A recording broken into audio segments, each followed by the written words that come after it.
Hello friends, in today's video, we will compare 4 popular investments of saving. These are fixed deposit, that is FD, public provident fund, that is PPF, national pension system, that is NPS, and mutual funds. Along with mutual funds, we will also discuss deposit linked savings scheme, that is ELSS. In this video, these investments will be compared on 6 parameters. First one is risk factor, second is liquidity, that means how much easily we can get back our money. Third is tax benefits. Fourth is their returns. Fifth is time limit. And sixth is goals.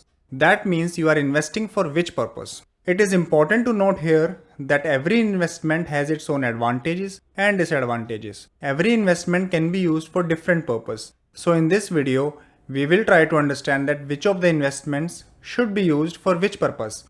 Stay tuned. Let us first talk about fixed deposits or FD. It is a very simple investment and everyone knows about it. You can visit any bank or post office to invest in fixed deposit. Risk factor is very low in fixed deposit. Now talking about the liquidity of FD, the liquidity in FD is very high. You can deposit and withdraw money anytime. If we check the tax benefits of FD, the FD which has a lock-in period of 5 years is covered under section 80C. You get tax rebate for it. Here, it is important to note that whether it is a tax rebate FD or a normal FD, the interest you earn in fixed deposit is taxable. Now because the interest is taxable, so if your FD is giving you a return of 7 to 8% and you come in the tax bracket of 20% or 30%, then the interest you are getting will come down. So we can assume that after deduction of tax, you do not get more than 5 to 6% returns in FDs.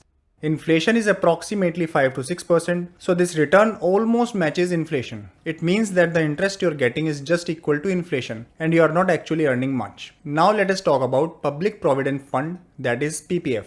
Any person can open his or her PPF account in any bank. The risk factor in PPF is very low because the government's backing is available here. On the other hand, if we talk about liquidity, then it is very low in PPF because here you have to invest for a very long time. You have to invest in PPF for 15 years. Partial withdrawal from PPF account is allowed only for emergencies. Let's talk about tax benefits in PPF. Here also you get tax rebate under section 80C.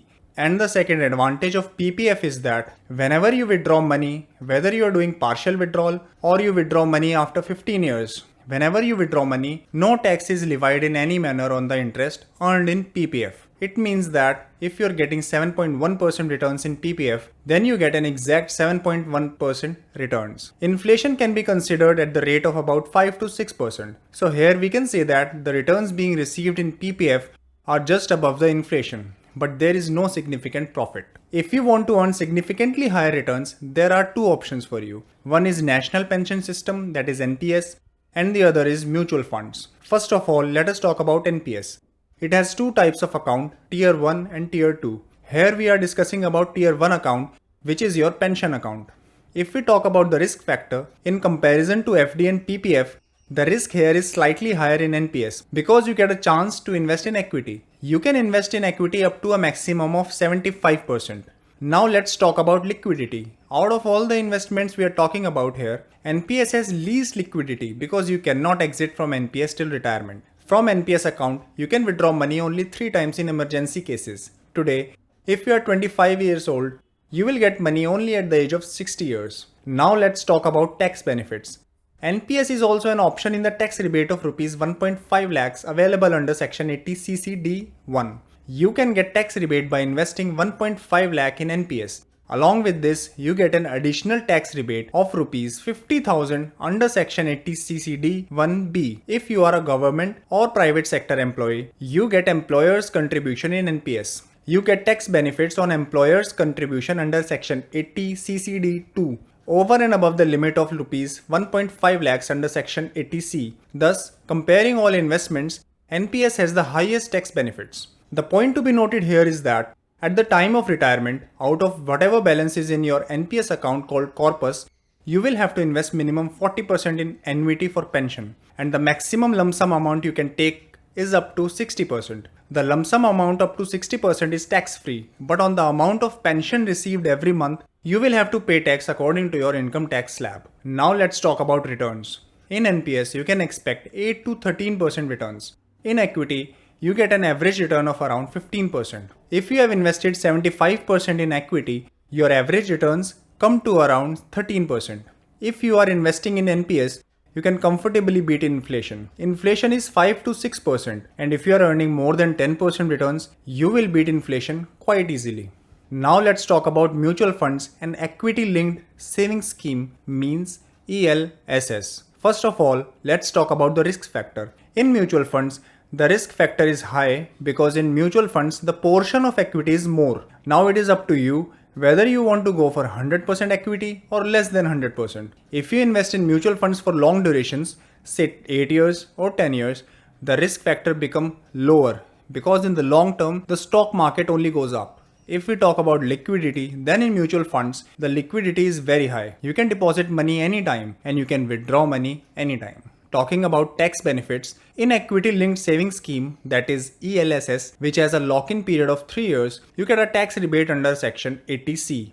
In section 80C, which has a limit of rupees 1.5 lakh, ELSS is also an option. But here, it is important to note that now in mutual funds and ELSS, if your investment is above 1 year, then 10% long-term capital gains tax will be levied on the returns. Here, assuming a return of 15% after deduction of 10% long-term capital gains tax, you will get approximately 13.5%. But these are also very good returns. More than 10% returns are considered as good returns and you can easily beat inflation. We have compared these 4 investments on the basis of 4 parameters. Now we analyze which investment should be used for which purpose.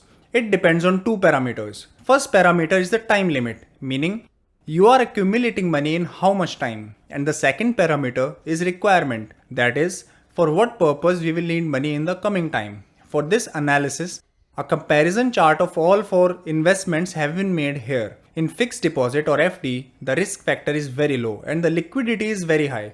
Means you can deposit money whenever you want and you can withdraw money whenever you want. But the tax benefit of FDs are low and the returns are also not significant. It means that you should use FD for short-term goals of 6 months to 2 years. For example, in the coming 2 years, say you want to buy a bike or go on a vacation. Someone's marriage is coming or you want to buy a laptop or a camera and want to save some money for it.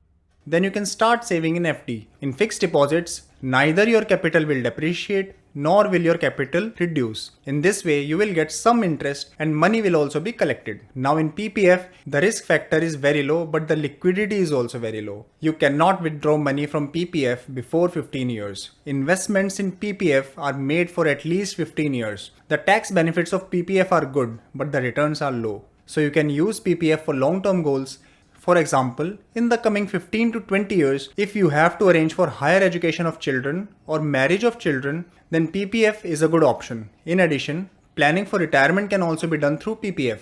Apart from this, if there is a medical emergency, you can withdraw money from PPF for that too. Now, let us talk about NPS. In NPS, the risk factor is slightly higher and the liquidity is very low, but the tax benefits of NPS are huge and the returns are also very good. In NPS, your money will be available only on retirement, so you can invest in NPS for long-term goals. Now let us look at mutual funds. Here, in mutual funds, the risk factor is high, but the liquidity is very high. It means you can withdraw your money anytime. In mutual funds, the tax benefits are very low, but the returns are quite good. Talking about the time limit, you should stay invested in mutual funds for more than 2 to 3 years. If you need money in less than 2 to 3 years, it is better to invest in FDs instead of mutual funds. For mutual funds, you can set mid-term to long-term goals. For example, you have to buy a car or down payment for a house. You can also invest in mutual funds for children's marriage or any medical emergency. That's all for today's video. See you again in the next video with some useful information. Namaskar.